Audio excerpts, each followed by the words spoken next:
मधुबन के बाबा, मधुबन के बाबा मुरली वाले, आपका क्या कहना, आपका क्या कहना। ओम शांति। आज 24 मार्च 2022 के साकार मधुर महावाक्य हैं। आज मीठे मीठे बाप दादा बोले, मीठे बच्चे एकांत में बैठ पढ़ाई करो तो धारणा बहुत अच्छी होगी। सवेरे सवेरे उठकर विचार सागर मंथन करने की आदत डालो। बाबा ने कहा, मीठे बच्चे एकांत में बैठ पढ़ाई करो तो धारणा बहुत अच्छी होगी। सवेरे सवेरे उठकर विचार सागर मंथन करने की आदत डालो। मुरली का प्रश्न है आज। बाबा कहते फुल पास होना है तो कौन से ख्याल आने चाहिए और कौन से नहीं आने चाहिए।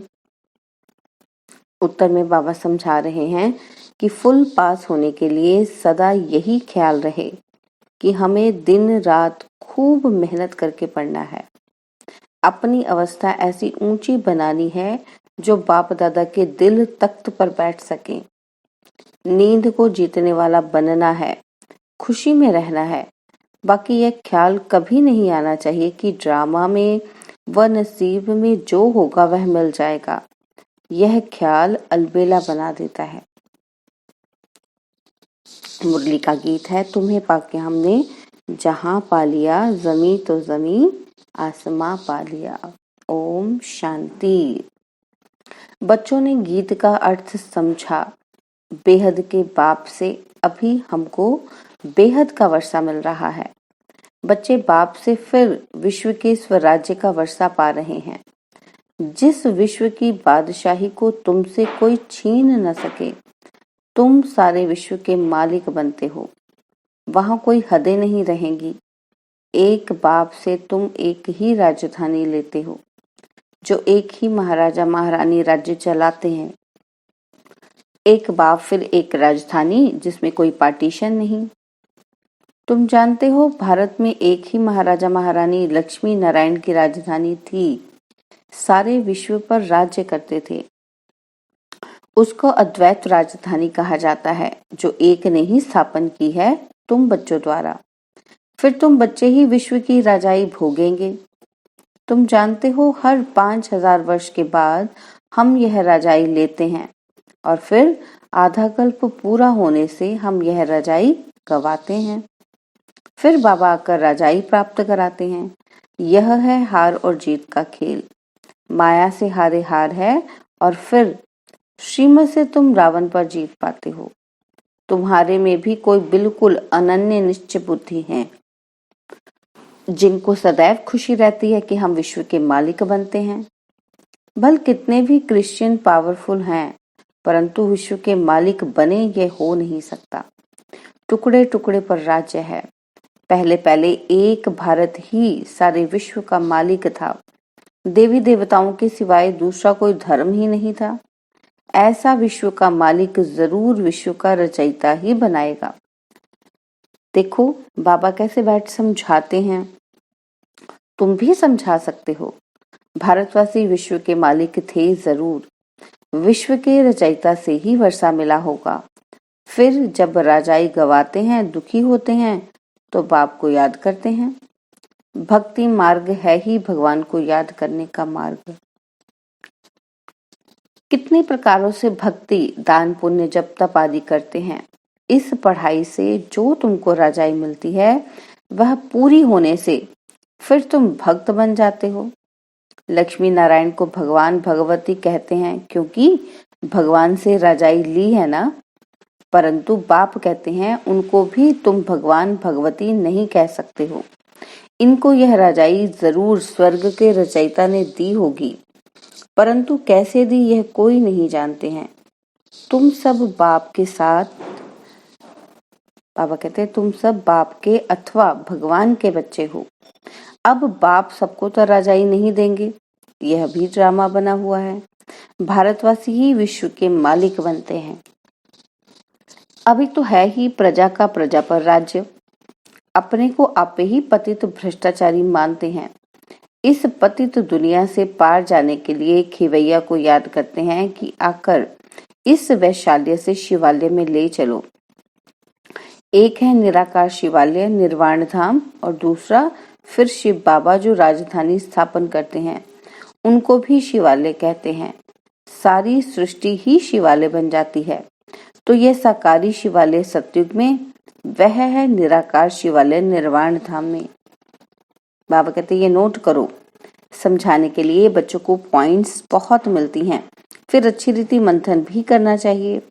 कैसे कॉलेज के बच्चे बचपन में सवेरे सवेरे उठकर अध्ययन करते हैं। सवेरे क्यों बैठते हैं? क्योंकि आत्मा विश्राम पाकर रिफ्रेश हो जाती है। एकांत में बैठ पढ़ने से धारणा अच्छी होती है। सवेरे उठने का शौक होना चाहिए। कोई कहते हैं हमारी ड्यूटी ऐसी है कि सवेरे जाना पड़ता है, तो अच्छा शाम को बैठो। शाम के समय भी कहते हैं कि देवताएं चक्र लगाते हैं। क्वीन विक्टोरिया का वजीर रात को बाहर बत्ती के नीचे जाकर पढ़ता था। बहुत गरीब था, पढ़कर वजीर बन गया। सारा मदार पढ़ाई पर है। तुमको तो पढ़ाने वाला परमपिता परमात्मा है। तुमको ये ब्रह्मा नहीं पढ़ाता ना, श्री कृष्ण निराकार ज्ञान का सागर पढ़ाते हैं। उनको ही रचना के आदि मध्य अंत का ज्ञान है। सत्युग त्रेता आदि, फिर त्रेता का अंत, द्वापर की आदि उनको मध्य कहा जाता है। यह सब बातें बाबा समझाते हैं। ब्रह्मा से विष्णु बन 84 जन्म भोगते हैं और फिर ब्रह्मा बनते हैं। ब्रह्मा ने 84 जन्म लिए व लक्ष्मी नारायण ने 84 जन्म लिए।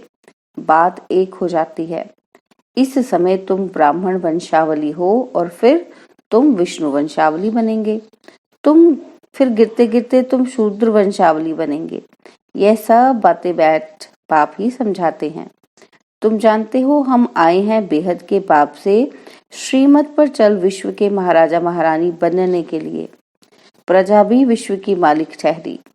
इस पढ़ाई में बड़ी होशियारी चाहिए। जितना पढ़ेंगे पढ़ाएंगे उतना ऊंच पद पाएंगे। यह बेहद की पढ़ाई है, सबको पढ़ना है। सब एक से ही पढ़ते हैं। फिर नंबरवार कोई तो अच्छी धारणा करते हैं, कोई को जरा भी धारणा नहीं होती है। नंबरवार सब चाहिए। राजाओं के आगे दास दासियां भी चाहिए। दास दासियां तो महलों में रहते हैं, प्रजा तो बाहर रहती है। वहां महल बहुत बड़े बड़े होते हैं। बाबा कहते हैं जमीन बहुत है, मनुष्य थोड़े हैं। अनाज भी बहुत होता है। सब कामनाएं पूर्ण हो जाती हैं। पैसे के लिए कभी दुखी नहीं होते। पैराडाइज नाम कितना ऊंचा है। एक की मत पर चलने से तुम विश्व के मालिक बन जाते हो। वहां कहेंगे सतयुगी सूर्यवंशी लक्ष्मी नारायण का राज्य। फिर बच्चे गद्दी पर बैठेंगे, उनकी माला बनती है। 8 पास विद ऑनर्स होते हैं। 9 रत्नों की अंगूठी भी पहनते हैं। बीच में बाबा, बाकी है 8 रत्न। 9 रत्नों की अंगूठी बहुत पहनते हैं। बाबा कहते ये देवताओं की निशानी समझते हैं। अर्थ तो समझते नहीं कि ये 9 रत्न कौन थे। माला भी 9 रत्न की बनती है। क्रिश्चियन लोग बाह में माला डालते हैं। 8 रत्न और ऊपर फूल होता है। यह है मुक्ति वालों की माला। बाकी जीवन मुक्ति अथवा प्रवृत्ति मार्ग वालों की माला में फूल के साथ युगल दाना भी जरूर होगा। अर्थ भी समझाना है ना। शायद वह पोप की भी नंबरवार माला बनाते हों। इस माला का तो उनको मालूम ही नहीं है। वास्तव में माला तो यही है जो सभी फेरते हैं। शिव बाबा और तुम बच्चे जो मेहनत करते हो। अब अगर तुम किसी को भी बैठ समझाओ तो माला किसकी बनी हुई है तो झट समझ जाएंगे।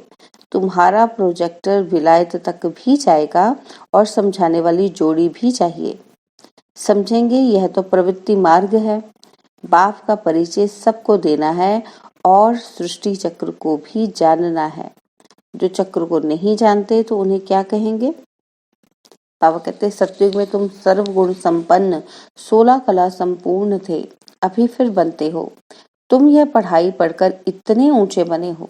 राधे कृष्ण अलग अलग राजधानी के थे। स्वयंवर के बाद नाम लक्ष्मी नारायण पड़ा। लक्ष्मी नारायण का कोई बचपन का चित्र नहीं दिखाते हैं। सत्युग में तो किसी की स्त्री अकाले मरती नहीं, सब पूरे टाइम पर शरीर छोड़ते हैं। रोने की दरकार नहीं, नाम ही है पैराडाइज। इस समय यह अमेरिका, रशिया आदि जो भी हैं, सब में है माया का भभका। यह एरोप्लेन, मोटरें आदि सब बाबा के होते ही निकली हैं। 100 वर्ष में ये सब हुए हैं।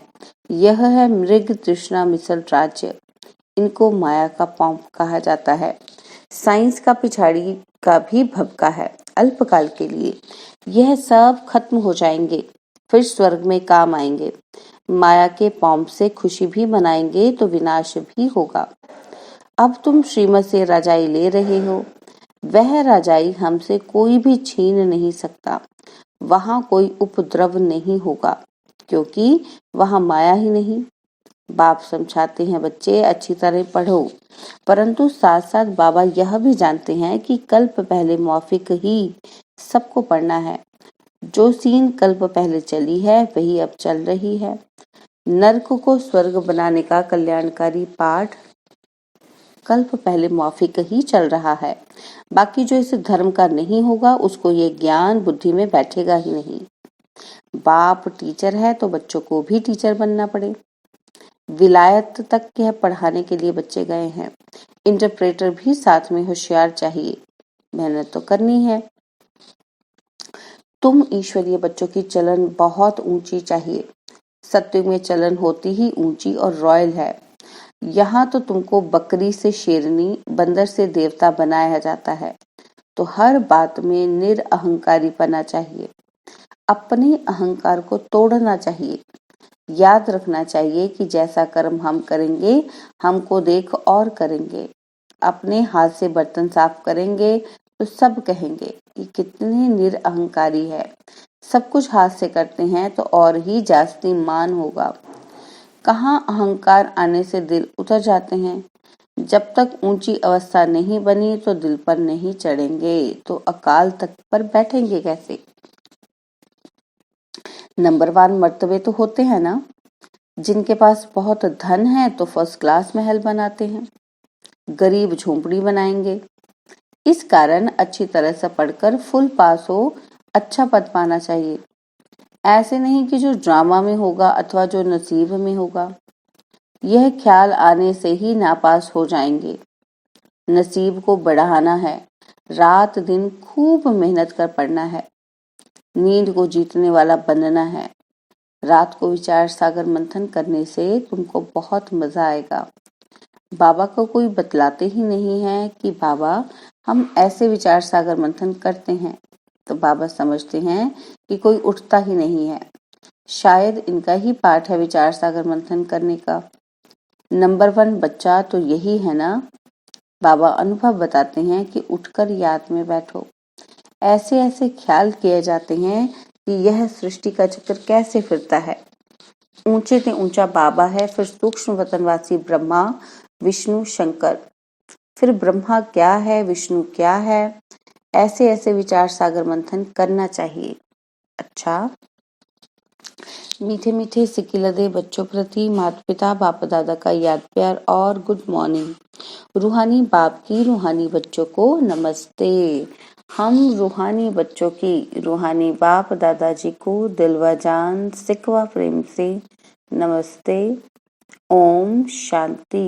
प्यारे बाबा, मीठे बाबा, मेरे बाबा, शुक्रिया बाबा, शुक्रिया बाबा, शुक्रिया बाबा। धारणा के लिए मुख्य सार। पहला पॉइंट, जो कर्म हम करेंगे हमको देख और करेंगे, इसलिए हर कर्म पर ध्यान देना है। बहुत बहुत निर्माण चित निरअहंकारी बनना है, अहंकार को तोड़ देना है। सेकंड पॉइंट है, अपना नसीब ऊंचा बनाने के लिए अच्छी रीति पढ़ाई पढ़नी है। सवेरे सवेरे उठकर बाप को याद करने का शौक रखना है। बाबा ने वरदान दिया, त्रिकालदर्शी स्थिति द्वारा मूंझने की परिस्थितियों को मौज में परिवर्तन करने वाले कर्म योगी भव। त्रिकालदर्शी स्थिति द्वारा मूंझने की परिस्थितियों को मौज में परिवर्तन करने वाले कर्म योगी भव। बाबा कहते हैं जो बच्चे त्रिकालदर्शी हैं वे कभी किसी बात में मूंझ नहीं सकते, क्योंकि उनके सामने तीनों काल क्लियर हैं। जब मंजिल और रास्ता क्लियर होता है तो कोई मूंझता नहीं। त्रिकालदर्शी आत्माएं कभी कोई बात में सिवाय मौज के और कोई अनुभव नहीं करती, चाहे परिस्थिति मुझाने की हो, लेकिन ब्राह्मण आत्मा उसे भी मौज में बदल देगी, क्योंकि अनगिनत बार यह पाठ बजाया है। यह स्थिति कर्मयोगी बना देती है, वह हर काम मौज से करते हैं। स्लोगन है, सर्व का सम्मान प्राप्त करना है तो हर एक को सम्मान दो। स्लोगन, सर्व का सम्मान प्राप्त करना है तो हर एक को सम्मान दो। ओम शांति। और अब यह एक बहुत अच्छी वीडियो भी जरूर देखें।